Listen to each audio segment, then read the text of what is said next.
والدین کے چہرے پر محبت سے نظر کرنا بھی خدا کی خوشنودی کا موجب ہے۔ عارف ایک قدم اٹھا کر عرش پر پہنچ جاتا ہے اور دوسرا اٹھا کر واپس آ جاتا ہے۔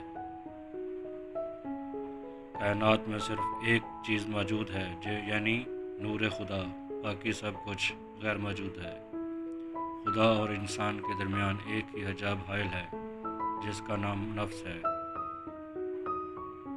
کائنات کی کثرت سے فریب مت کھاؤ۔ اگر عشق خود کا رہبر نہ ہو تو کبھی منزل کو نہیں پا سکتی۔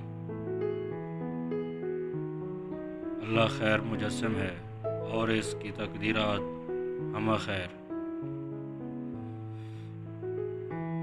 ذخیرہ اندوزوں اور منافع خوروں قوم کے جسم کو مہلک مرض بنا کر کھائے چلے جاتے ہیں۔ ان کو نیست و نابود کرنا ہر شہری کا کام ہے۔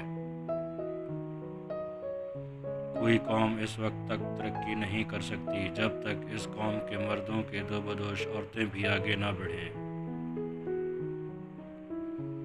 یقین، محکم اتحاد اور تنظیم کے اصولوں کو اپنا لیجئے، آپ دنیا میں معتبرین ہو جائیں گے۔ اپنی ملت کو اقتصادی، سیاسی، تعلیمی اور معاشرتی تمام پہلوؤں سے معزز کرو، پھر تم دیکھو گے کہ تم یقیناً ایسی قوم بن جاؤ گے جسے ہر شخص تسلیم کرے گا۔ آزادی کا مطلب بے لگام ہو جانا نہیں، اس کے بھی یہ معنی نہیں کہ آپ جو رویہ چاہیں اختیار کریں اور جو جی میں آئے کہہ گزریں، بلکہ آزادی ایک بھاری ذمہ داری ہے جسے سوچ سمجھ کر استعمال کرنا ہوتا ہے۔ نوجوانوں، اگر تم اپنی قوتوں کو فضول کاموں میں ضائع کرو گے تو بعد میں ہمیشہ افسوس کرو گے۔